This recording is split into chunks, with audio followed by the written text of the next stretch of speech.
तू बाहर जा, हमके माई से कुछ बात करे के बा।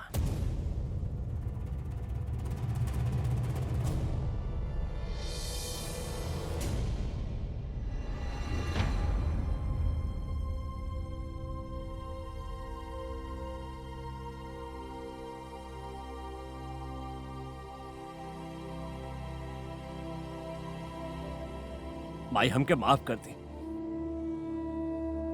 हमके पता बा आज हमरा से बहुत बड़ गलती हो गई बा। माई माई जूते हमारे सर पर मार दी, लेकिन हमके आशीर्वाद दे दी। अनीता जी खराब नहीं की, वो हमके पहले ही सब कुछ पता दे ले रही। ओकर और तनेजा परिवार के दुश्मनी के बारे में। वो हमरा से सच्चा प्यार करेली। मायू हमरा से शादी खाली हमरा कारण कर रहल बाड़ी, अपना बदला खातिर ना। एगो तो ट्विंकल और ओकर माई बोल बोल के हमार दिमाग खराब कर देले रही। का सबूत बा उनकरा पास? और माई रवो तो हमेशा इंसाफ सबूत के दम पर कैले बानी। तब फिर आज रहुआ बिना सबूत के हमरा खिलाफ इतना बड़का फैसला कैसे ले लेली माई?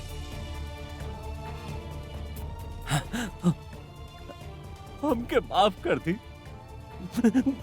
देखिए माई, रउआ जब तक हमके माफ न करब, हमके आशीर्वाद ना दे, हम अपन नया जिंदगी के शुरुआत ना करब। रउआ के तो मालूम बा माई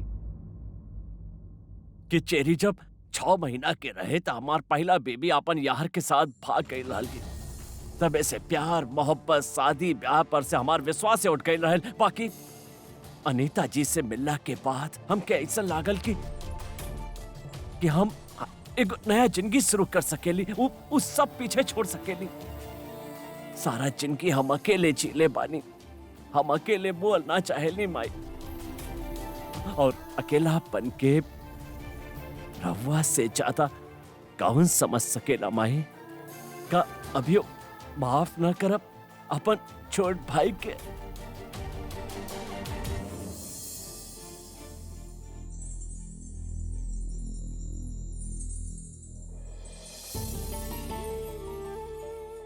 तू हमार छोट भाई बड़ा, हमार बच्चा बड़ा।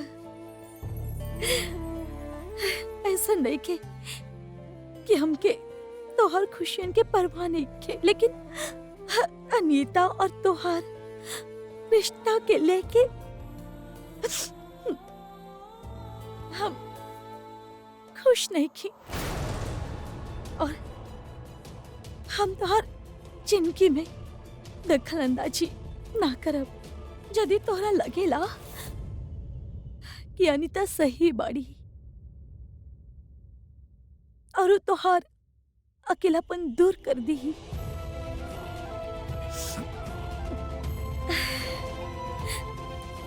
तो ठीक बा बच्चा।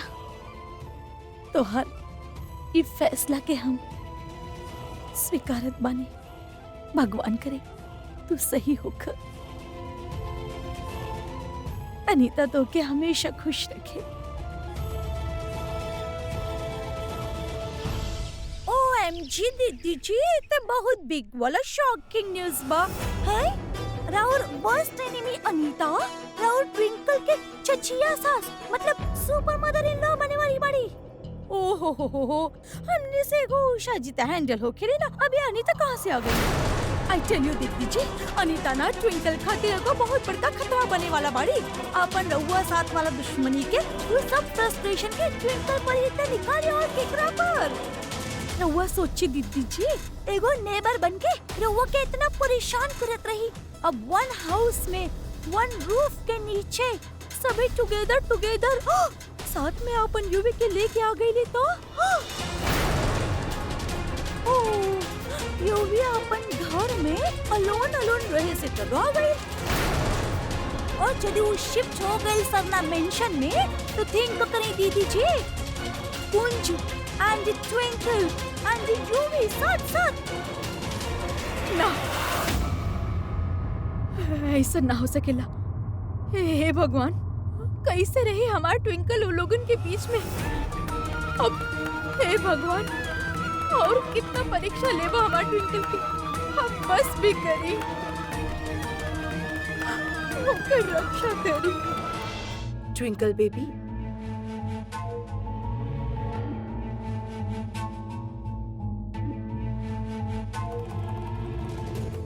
हमार बच्चे हम जानत बानी तू का सोच रहल बाड़ू। ये ना कि हम बहुत खराब बानी, पर हमें इतना बुरा भी नहीं की ट्विंकल। तू आखिर हमके हॉस्पिटल लेके गए रहू। यदि तू हमके हॉस्पिटल लेके ना जैतू तो हमार कहानी की तो अंत ही हो गल रहे ना। तो हम तो हर बुरा कैसे चाह सकेनी भला। हम अपन जिंदगी के नया शुरुआत करे जा रहल बानी और हमके सुरजीत जी जैसन अच्छा जीवन साथी मिल गए। तू भी सभी खराब बात भूल जाना और एमे हमार सपोर्ट कर, हमार विश्वास बदू सपोर्ट कर। अच्छा प्लीज हमरा पर विश्वास करे ट्विंकल, तू भी सभी पुरान बात भूल जा, ओके?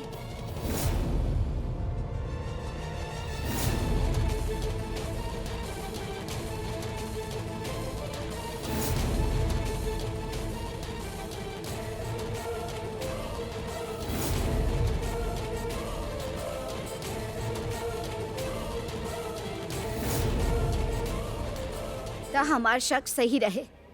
एक बार तो हमके लगल कि हम रउआ पर विश्वास कर ली, लेकिन हम भूल गए रही कि रउआ तो अनीता लूथरा बानी, भरोसा के लायक बानी ही ना। बाकी हम हुई घर के बहू बानी और अपन परिवार के रक्षा करल हमार फर्ज बा। हम और बुरा साया अपन घर पर ना पड़े दे। तो सही रहो ट्विंकल, हमारे घर में घुसे के एक के मकसद बा और उ बात तोहार जिंदगी बर्बाद कई, बिल्कुल वैसे ही जैसे तोहार माई हमार कैले रही। और हम अपन मकसद में कामयाब होके खातिर कोनो हद तक जा सकें। चाचा जी से राउर शादी का हम तो सगाइयो ना होके दे। तो कुछ न कर सकेलू ट्विंकल, इस सगाई तो होके ही रही और हम शादी करके ई घर में तोहार चाचिया सास बन के आई और फिर तू देखी हम कैसे तोहार बैंड बजावेनी। सुरजीत चाचा जी, अनीता आंटी,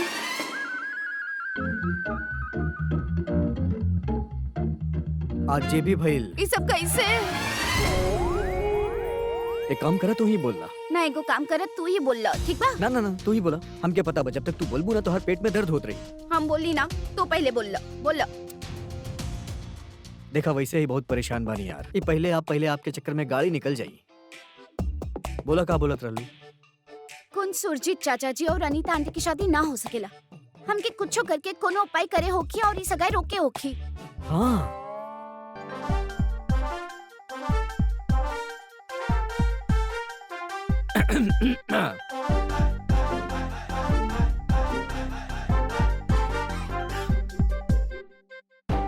कबो कबो हमरा दिल में ख्याल आवेला कि तू ना हो तो कैसा ना होता। तोरा अवार्ड मिले के चाहिए, कैसे सोच ले मिले तू सब यार। ऑफ कोर्स हमने की शादी रोके के पड़ी। हम के लागल कोनो प्लान बता रहे दिमाग में, बाकी भूल गए नहीं। तारा तब बोले के बीमारी बा, नींद में भी बड़बड़ करत रहेलू। सपना के लाइव कमेंट्री। चुप हो जा, हम नींद में बात ना करेनी। अरे हमरा से पूछा तो नींद में बात करेलू की ना? अभी कल रात की ही बात है, ऐसे सूत के।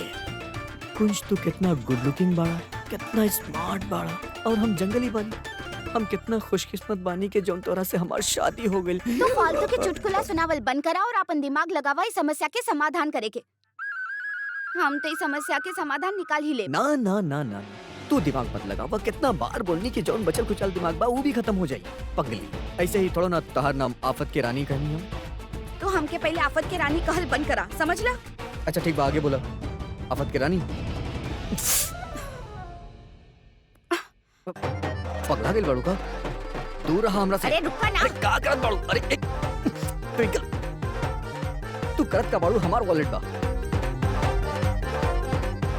लेकिन के वॉलेट चेक ना करे के चाहिए। कुछो भी हो सकेला।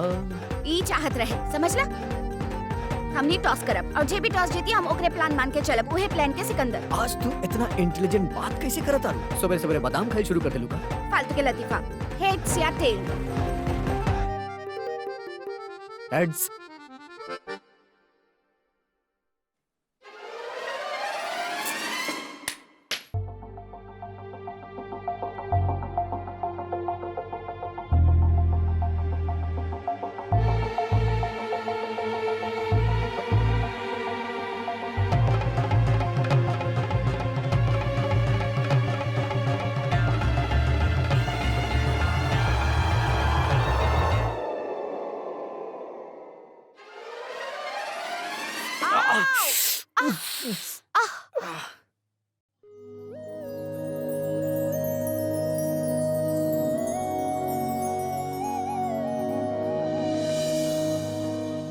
सजना वे,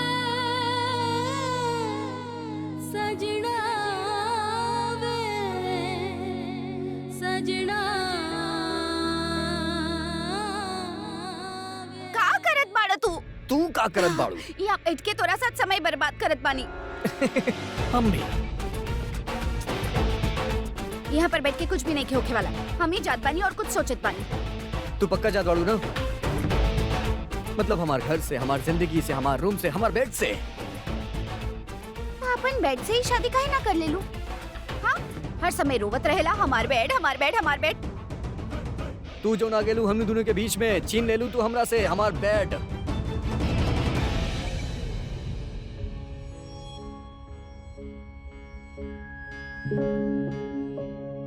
मैडम ये गिफ्ट कहाँ रखे के बा? के भेजले बाई गिफ्ट? ये गिफ्ट ट्विंकल के होके वाली चचिया सास के तरफ से ओकर माई खातिर। हमरा उम्मीद बा के रउआ के अच्छा लागे समधन जी।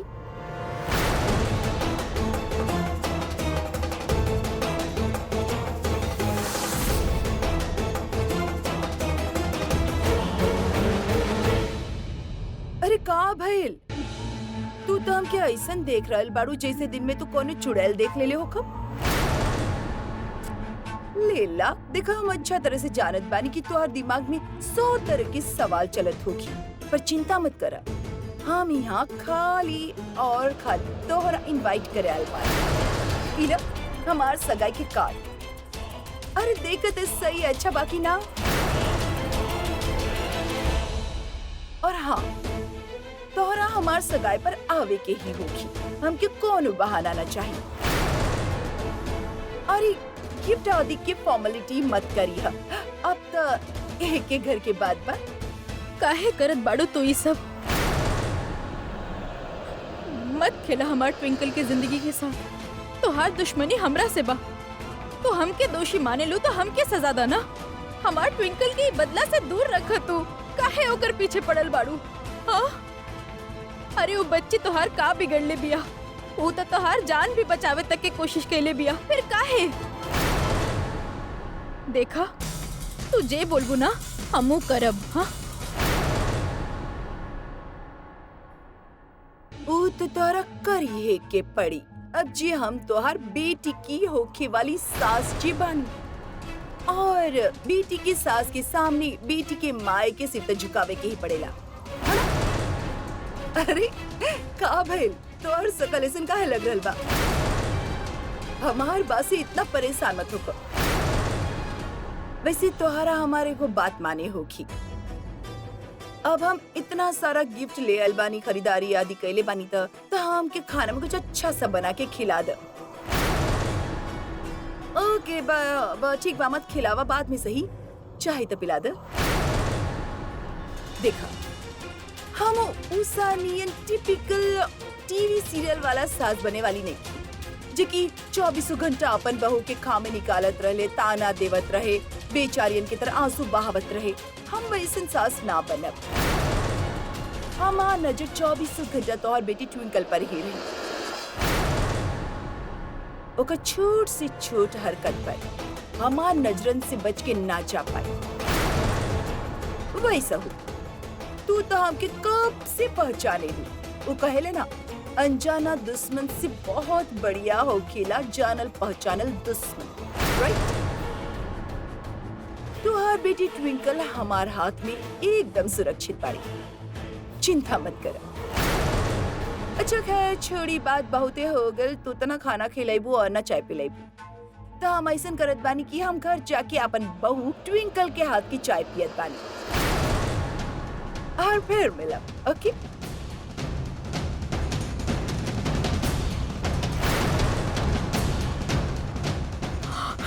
भगवान, ट्विंकल। बजरंग बली के जय। जय श्री राम।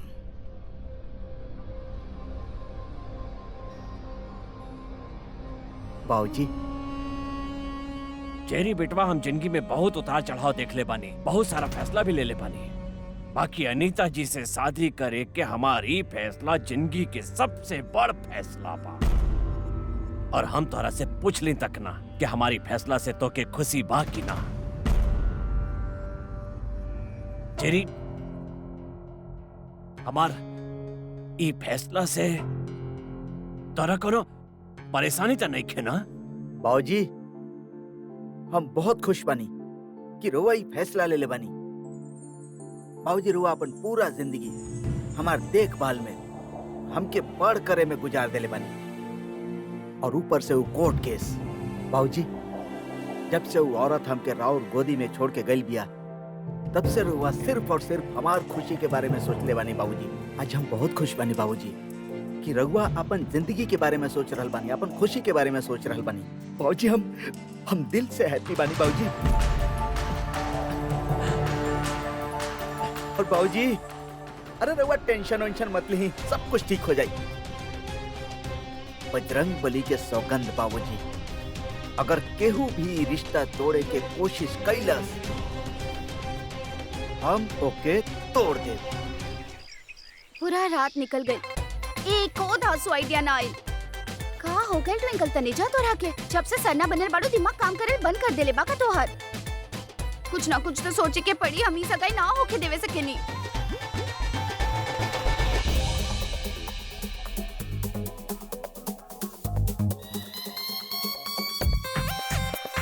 ओ एंग्री बर्ड, गुस्सा में कहाँ दिखा तारू? वैसे तोहर खुराफाती दिमाग आज स्ट्राइक पे बाका। कोनो प्लान ना सोच लू ना तू? यदि कुंज के पता चल गइल कि हम रात भर में एक को प्लान ना बना पैनी तो ये हमके खूब मजाक उड़ाई। ओकरा ताना से बचे के एक के आइडिया बा। आयल ना, एकदम धासु आइडिया आयल बा हमके, लेकिन हम तोहरा काहे बताई? अच्छा बाबा, मत बतावा। पिला तारा खातिर जूस लाइन बानी, पिला।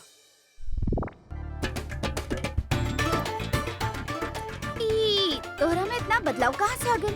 अच्छा पति बने के नाटक करत बाड़ा का? जूस और हमरा खातिर? देखा, पिए के बाद पिया, ना पिए के बाद तभी पिया। Thank you.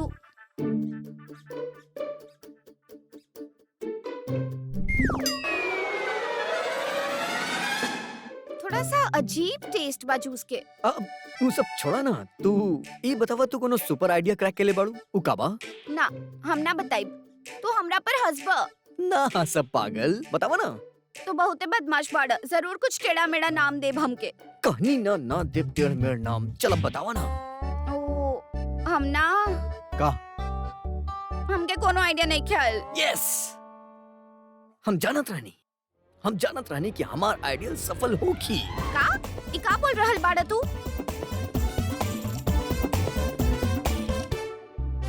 ट्रूथ सिर्फ सच बोले के दवा। हैं? सच बोले की दवाई? ऐसे नहीं कोनो दवाई होखेला। हमके दिल लागल रहे कि ये सब खाली सिनेमा ही दिखावेले। मजाक करत बाड़ा ना, झूठा। होखेला। पुलिस यूज करेले क्रिमिनल से सच उगलवावे खातिर, समझ लू? मतलब सच्चे में होखेला? बहुत मुश्किल से अपन दोस्त से मंगवेले बानी। वो नार्को एनालिसिस डिपार्टमेंट में काम करेला। त तू ओ दवाई के हमरा ऊपर अजमैला? हाँ, काहे कि हम जानत रहनी तेरा पास कोनो प्लान ना बा। काहे कि अगर होत ना त तू हमरा सर के ऊपर खड़ा होके तांडव करत रहतू, ना तो ऐसे रूम में सड़ा रिंगा रिंगा रोजेस ना खिलत रहतू, समझ लू? तब बस तोहरा से सच उगलवावे खातिर तेरा जूस में हमें दवा मिला देनी। तबे हमके लागल कि आज तू हमरा साथ इतना अपनापन से काहे पेश आवत बाड़ा। वैसे प्लान तो तोहर अच्छा बा और हमके गुस्सा भी नहीं आवत तोहरा पर। Good plan. Thank you. अब हमारा प्लान सुना। कौनो भी तरह ई दवाई ना सगाई के वक्त अनीता लूथरा के पियावे के बा, ताकि वो खुदे सब मेहमान के सामने आपन ही भाड़ा फोड़ दे, समझ लू? Good plan. हमके सुरजीत चाचा जी के जिंदगी बर्बाद होके से बचावे के बा। सुरजीत चाचा जी के भी पता चले चाहे कि अनीता कितना खराब औरत बाड़ी, वो उनका खाली इस्तेमाल करत बाड़ी। ई सगाई हमने के कैसहू रोके होखी। बहन हमार तो मूड ऑफ हो गई। अरे का जरूरत बा हमनी के उस सगाई में जाए के? वो अनीता लूथरा हमनी के वहाँ देखी तो ओकरा ऐसा लगी कि ओकर जीत हो गई, हमनी के हार हो गई। और वो यूवी के बच्चा तो वहाँ होखी। वाहे गुरु के सौगंध बहन, ओकरा के हम देखिला तो हमके ऐसा लगेला कि बस हम... कर, संभाला अपना आपके और मौका के नजाकत के समझा। हमके तो वहाँ जाए के ही होगी, खाली ये खातिर कि हमार ट्विंकल वहाँ बाड़ी। हम अनीता के एगो और मौका ना देवल चाहिए ओकरा परेशान करे खातिर। एकरा खातिर यदि हमके एगो झूठा मुस्कान लेके सगाई के अटेंड करे के पड़ना तो हम करब। जे अनीता हमरा से कही हमू करब, हम भी देखत बानी। और वैसे भी और कोनो चारा भी तो नहीं के हमनी पास। बहन अजी सुनला जी, रउआ लोगन के बहुत बहुत शुक्रिया कि आज रउआ सब हमार खुशी में हमारा साथ पानी। और दरअसल बात ई बा कि आज हमार जिंदगी के सबसे बड़का दिन बा। आज तक रउआ सब लोग हमके नहीं मनोहर सरना के बड़का भाई के रूप में पहचानत रहे। बाकी आज से हमारे को नया पहचान बा। आज से हम बन गई बानी सरना इंडस्ट्री के सीईओ यानी कि मालिक।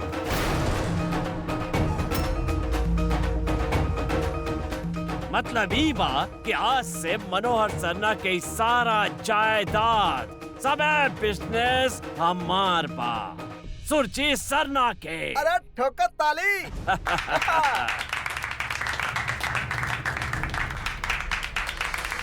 बस अब बस करी। और हमारी जीत में ताउमर जश्न मनावे में हमार साथ देत बाड़ी दिलकश खूबसूरत अनीता लूथरा जी, जे ना सिर्फ हमार बिजनेस पार्टनर बाड़ी बल्कि ओखी है हमार जिंदगी के पार्टनर भी। और जोरदार तालियन से स्वागत करी अनीता लूथरा जी के।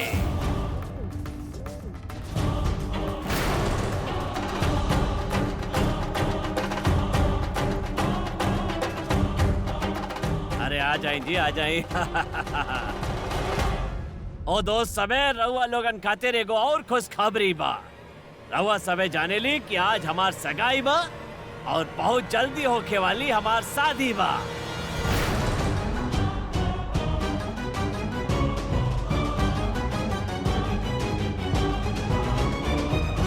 चेहरा के दिख के लग रहल बा कि ई चेहरा के पीछे कितना नफरत और फरेब छुपल बा। लेकिन आज इनकर असली चेहरा सबके सामने आ जाए। बात तो ऐसे करता रहो जैसे कोनो जादू के छड़ी लेके घुमाता रहो। ई घुमेलू छड़ी और हो गेल काम। छड़ी तो हम अपन जादू के घुमा देले बानी। जब ट्विंकल बाड़ी तो तोरा टेंशन लेवे के का काम बा? हम कोनो जादू करनी से कम बानी। ओ गिलास के देखा, हम पहले ही ओकरा में तोहर सच बोले के दवाई मिला देले बानी। अब तो उनकर असलियत पता चल जाएगी। Excuse me everyone। आज हमनी के घर में इतना खास समारोह बा। हमनी के चाचा जी और चाची जी एक दूसरा से इतना प्यार करेला और एक होके वाला बाड़े। आज के खास जोड़ी खातिर एगो खास ड्रिंक मंगवैले बानी और हम चाहेनी कि इनकर जिंदगी में से खुशी कबो खत्म ना होके, बिल्कुल ही गिलास के ड्रिंक की तरह। ओहो, ड्रिंक लावा। बेटा हम कहनी अनीता जी, ई बिल्कुल गलत हो रहा बा। अरे यहाँ जाम से जाम टकरा रहा बा और हमनी मेहमान के केहू पूछिए नहीं के रहल। ई ठीक बात नहीं के। राउर ही तो रूल बा, पहले मेहमान नवाजी फिर मेजबानी। बाना बाना बाना जी। बिली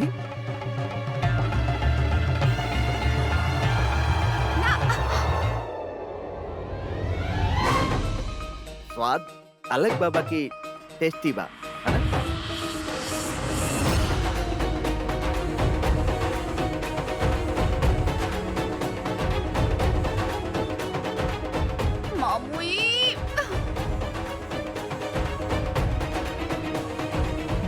नाइस पानी में। अनीता लूथरा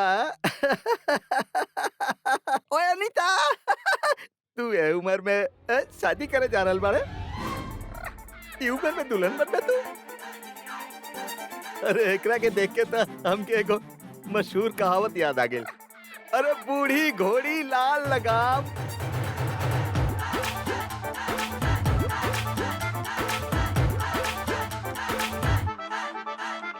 तोके तो सन्यास ले लेवे के चाहिए अनीता लूथरा। बेचारा सुरजीत अरे बर्बाद हो जाए रउआ एकरा चक्कर में। अरे रउआ के क्या पता नागिन भी आई ई रउआ के अपन जाल में फंसा ले बिया। अरे रउआ के नहीं के पता ई शादी के बाद ना ई नागिन के जैसन राउर सिर पर डांस करी। तारा वजह से भइल बा ई सब। यही खातिर तारा आफत के रानी कहेली हम। का जरूरत रहे पूरा का पूरा दवाई एक के बाद पूरा ग्लास में डाले के? अब का बचल अनीता लूथरा के पास कर देलू ना कांड। चुप काहे बाड़ू बोला? होखेला शादी ब्याह के माहौल में हंसी मजाक ता होखत रहेला।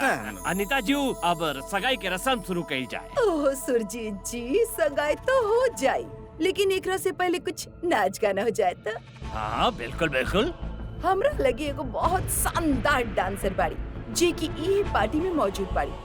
पता बा यदि ऊ हमनी के सगाई में डांस करी ना त हमनी के सगाई में चार चांद लग जाई। बताई कौन बाड़ी? बताई। ऊ बाड़ी ई लीला सरना हमार सगाई में डांस करी है।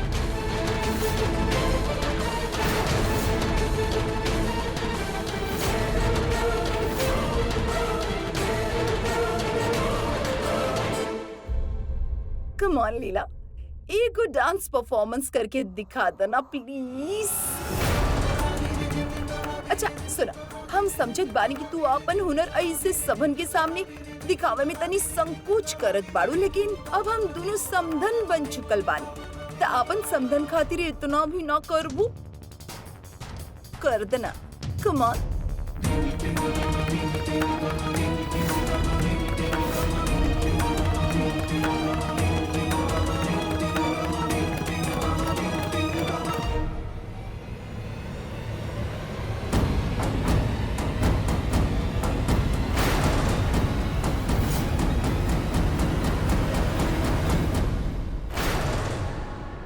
माई का करे जा रहल बाड़ी? हम माँ के ऐसे सबके सामने डांस ना करे दे सकेली। माँ के रोके के होखी।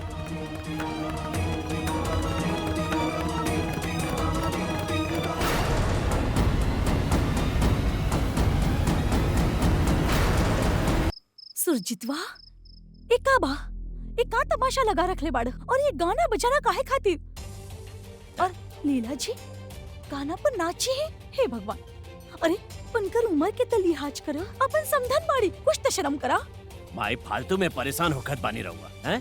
शादी ब्याह के माहौल में ऐसन मस्ती मजाक ता होखत ही रहेला और नाच गाना से उम्र के का लिहल दिहल। और वैसे भी माई रहुए ता कहे नहीं कि नाच गाना तो पंजाबियन के शान बा शान। अनीता जी रहुआ शुरू करवाएं। भाई लोग और बहन लोग रहुआ एगो बात ते सुन लियो कब एकदम सही कहेले। जिंदगी में मजा उठावे खातिर कौन उम्र नहीं के। अब रहुआ लीला तनी जाके ही देख ली इनका से कुछ सीखी ना। इनकर आपन बेटी यही घर में बहू बन के आयल बाड़ी फिर भी यहाँ पर नाचे वाली बाड़ी। सीखी इनका से कुछ। लीला प्लीज नाच के दिखावा ना बेबी ना तो देखा लोग का कहीं है कि तू अपन ससुराल में आयल बाड़ू और वहाँ तू एक डांस परफॉर्मेंस भी ना कैलू। कम से कम एक परफॉर्मेंस। हाँ म्यूजिक एंड लाइट्स।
यदि अनीता उतरा के लगेला कि वो हमरे घर में हमार माँ के सबन के सामने बेइज्जत करे में सफल हो जाई हैं, तो उनका गलत फहमी बा।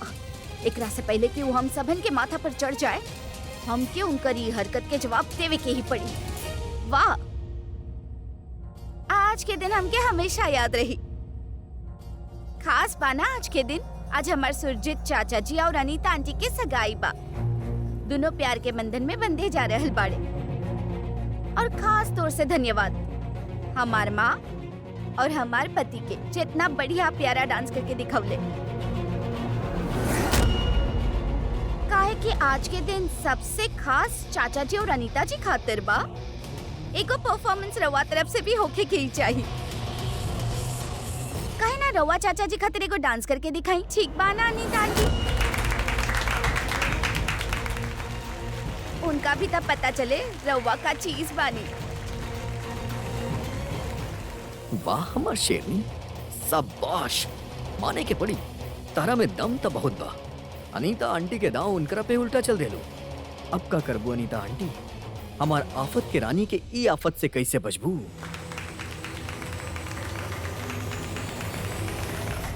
कुंज बेटा, ये लेकी का कर रहल बिया? माँ, बेटी भी आ राउर और जिद्दी भी बिया। रउआ तो जानत बानी, राउर बेइज्जती के बदला लेने बिना कैसे जाए दी? अनीता जी के सबक सिखावा तारी तो सिखावे दी ना।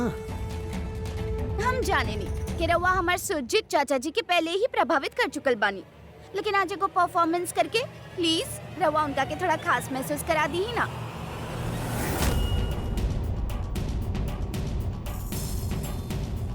काहे सुरजीत चाचा जी, रवा देखल चाहब ना अनीता आंटी के खास परफॉर्मेंस? बड़ी कमाल की नाचली हमारा अनीता आंटी भी। अनीता जी ठीक बा, ये तो बहुत खुशी के मौका बा। नाच गाना तो होके के ही चाहिए। हम बजावा म्यूजिक।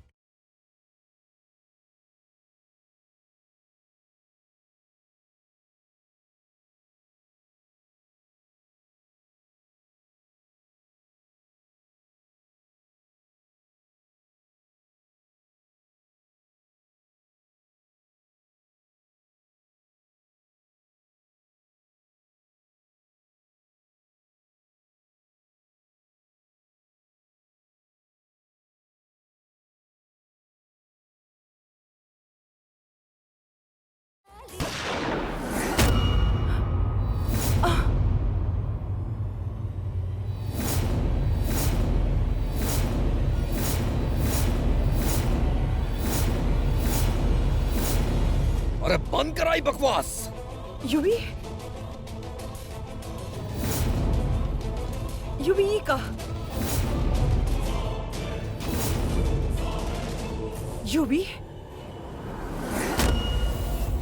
युवी गन हटावा प्लीज। ना, रउआ ई कैसे कर सकत बानी? रउआ शादी करतानी, वो भी ई आदमी के साथे, कुंज के चाचा के साथे। रउआ एक बार भी हमरा बारे में ना सोचनी कि हमके कैसे लगी राउर युवी के? अरे मॉम, रउआ के तो हमरा शादी के बारे में सोचे के चाहिए, हमार खुशियन के बारे में सोचे के चाहिए। अरे हमार सपना के हकीकत में बदले के चाहिए। रउआ तो अपन ही सेटिंग में बिजी बानी।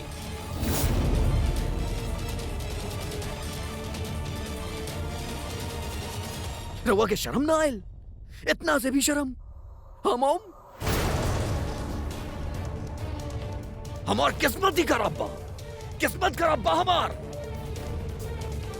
हम अपन जिंदगी जकरा से भी प्यार कईनी, ऊ सब हमके धोखा दे रहे। और मॉम, आज रउआ भी हमार प्यार के, हमार इमोशन के कोनो वैल्यू बा रउआ के? बा मॉम? तू गलत सोचत पाड़े, बिल्कुल गलत सोचत पाड़े। ये सब पागलपन बंद करा। ई पागलपन बा मॉम? ठीक बा, ई पागलपन ही सही, लेकिन ई सगाई तो हम होके ना दे।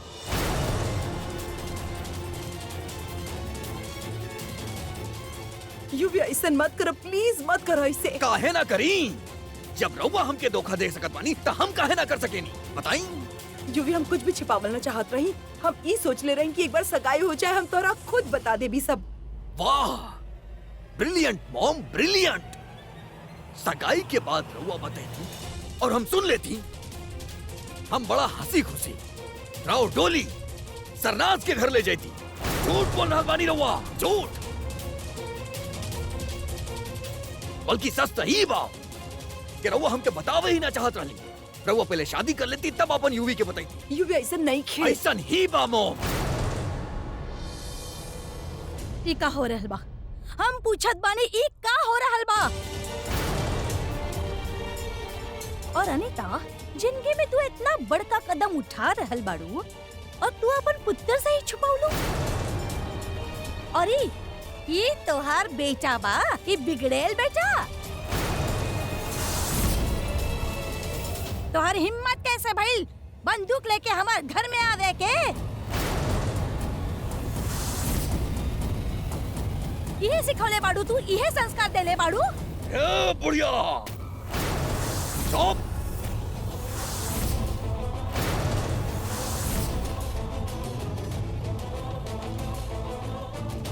तू काहे बीच में आवत आरू? जब हम और हमार मॉम बात कर रहल बानी, तू काहे बीच में आवत आरू? बीच में मत बोल, न तो रउए के ही ठोक दे। ए!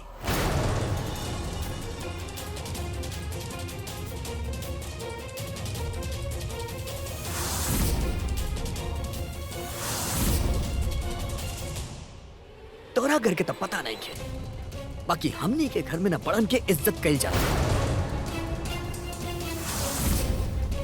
और रहल बात अगर तोहर माँ के तो तोहरा से इतना बड़ बात छुपैले बाड़ी ना, तय में हमनी का करी। ये सब तमाशा ना अपना घर पे जाके कर, यहाँ पे ना। और अगर हमार बेबे से बदतमीजी से बात कर लेना तो जबान काट दे। ए कुंज, तू अकेला कौन हमार घर के मामला में बोले वाला?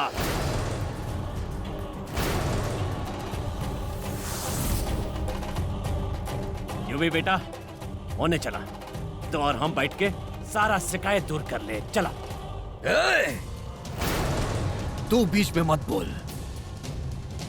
हम यहाँ शिकायत ना बल्कि तरह खत्म करे अलबानी।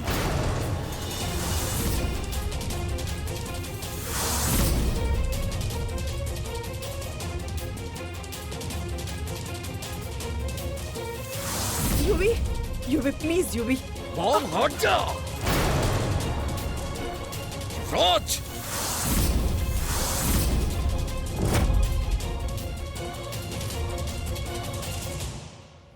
युवराज! ये यूवी ना, यूवी